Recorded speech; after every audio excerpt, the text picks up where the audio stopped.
नमस्कार, स्वागत आहे आपल्या ॲडव्होकेट नरेंद्र माधव या चॅनलवरती. मित्रांनो, कायदेशीर घडामोडींच्या अनुषंगाने या चॅनलवरती आपल्याला संपूर्ण गोष्टी अगदी मोफत प्रोव्हाइड केल्या जातात.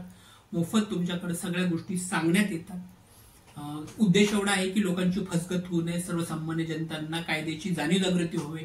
हा व्यापक उद्देश घेऊन आम्ही चॅनल चालू केलेला आहे. आपलं प्रत्येकाचं कर्तव्य आहे की या चॅनलला लाईक करा, सबस्क्राईब करा आणि आपल्या पदरामध्ये मोठ्या पद्धतीने जे काही कायदेशीर अभ्यास आहे, नॉलेज आहे ते प्राप्त करून घ्या अशी आपल्याकडनं अपेक्षा बाळगतो. मित्रांनो, मागील भागामध्ये आपण ज्यावेळेला घर खरेदी करत असणार आहोत, ज्यावेळेस आपण सदनिका खरेदी करणार आहोत, त्या अनुषंगाने कोणकोणत्या गोष्टी येतात आणि त्या अनुषंगाने आपण बोललो होतो. आजच्या भागामध्ये आपण घर खरेदी करताना, सदनिका तयार करत असताना कोणती काळजी घेणे अपेक्षित आहे हे बघणार आहोत. जसं की मित्रांनो, मागील भागामध्ये आपण बघितलं की कोणकोणते पेपर्स, कोणकोणते डॉक्युमेंट्स तपासणं आवश्यक आहे आणि त्या वेळेला आपल्याला तज्ञ अशा वकील साहेबांचा सल्ला त्या ठिकाणी घेणं अपेक्षित आहे, हे सुद्धा आपण मागच्या भागामध्ये बघितलं. आजच्या भागामध्ये आपण घर खरेदी करत असताना नेमकी कोणती काळजी घ्यावी आणि ती काळजी करत असताना कोणकोणत्या गोष्टी कायदेशीर दृष्ट्या महत्वाच्या आहेत या विषयाला धरून आपण आजचा व्हिडिओ बनवणार आहोत.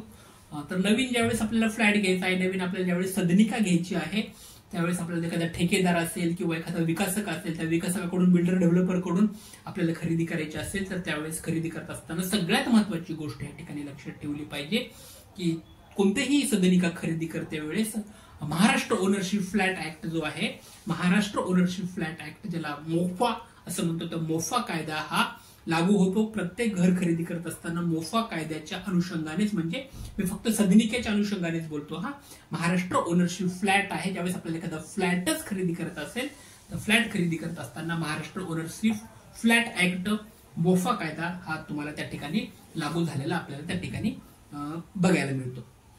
नवीन फ्लॅट खरेदी करत असेल, नवीन सदनिका खरेदी करायचं असेल तर बिल्डरकडून, ज्याला विकासकाकडून खरेदी करते वेळी महाराष्ट्र ओनरशिप फ्लॅट ऍक्ट जो कायदा आहे, Maharashtra ownership flat act MOFA या कायदा त्या ठिकाणी लागू होतो. याची जी काही प्रोव्हिजन्स आहेत त्या प्रोव्हिजन नुसारच बाकीचा संपूर्ण व्यवहार त्या ठिकाणी तुम्हाला जो काही सदनिका खरेदी करायची, जे काही फ्लॅट खरेदी करायचे, त्यावेळेस मोफा कायदा अंतर जो आहे, मोफा कायदा ज्याला आपण महाराष्ट्र ओनरशिप फ्लॅट ऍक्ट असं म्हणतो, तो महाराष्ट्र ओनरशिप फ्लॅट ऍक्टच्याच अनुषंगाने संपूर्ण गोष्टी त्यामध्ये दिलेल्या असतात की त्या तरतुदी ज्या काय आहेत त्यातील तरतुदीमध्येच बिल्डर आणि ग्राहक यांच्यामधील जो करार असतो, तो बिल्डर आणि ग्राहक, ज्याला विकासक आणि बिल्डर, विकासक किंवा बिल्डर असं म्हणतात, त्यांच्या आणि सर्वसामान्य ग्राहकामध्ये जो करारनामा, ज्याला अग्रीमेंट असेल, डीड असतील, जे काही कागद बनत असतील, तो बनत असताना जी काही माहिती, तो कसा असावा डीड, तो अग्रीमेंट कसा असावा, त्याची संपूर्ण माहिती तुम्हाला मोफा कायद्या अंतर्गत म्हणजेच महाराष्ट्र ओनरशिप फ्लॅट ऍक्टच्या नुसारच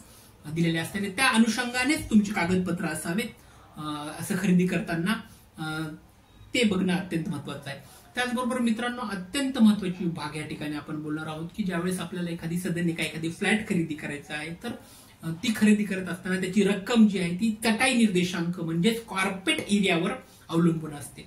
बऱ्याच लोकांना माहित नसते की बिल्डअप एरिया किती आहे आणि कार्पेट एरिया किती आहे, आणि कार्पेट एरिया आणि बिल्डअप एरियामधली जी फरक आहे किमतीचा, त्यामध्ये सुद्धा बराचसा फरक आपल्याला बघायला मिळतो की ह्यामध्ये विकासक किंवा बिल्डर बऱ्याच वेळेस फसवाफसवी करत असतात की ते कार्पेट एरिया आणि बिल्डअप एरिया ह्यामधला सर्वसामान्य माणसांना अभ्यास नसल्या कारणामुळे तिथे फसगत होण्याची शक्यता असते. म्हणजे ज्यावेळेस तुम्हाला फ्लॅट खरेदी करायचा आहे, सदनिका खरेदी करायची, त्यावेळेस तुम्हाला कार्पेट एरिया किती आणि बिल्डअप एरिया किती ह्या दोन्ही मधला जो फरक आहे तो तुम्हाला समजून घेणं अपेक्षा आहे. मित्रांनो, पुढच्या एका व्हिडिओमध्ये आपण कार्पेट एरियावर इनडिप्थ बोलणार आहोत. त्याचबरोबर आपण, मला असं वाटतं की चटाई निर्देशांक किंवा बिल्डअप एरिया म्हणजे काय, कार्पेट एरिया म्हणजे, त्या दोघांचा फरक सुद्धा आपण पुढील काही येणाऱ्या व्हिडिओमध्ये आपण त्यामध्ये अत्यंत इनडिप्थ सुद्धा त्या अनुषंगाने आपण व्हिडिओ बनवणार आहोत.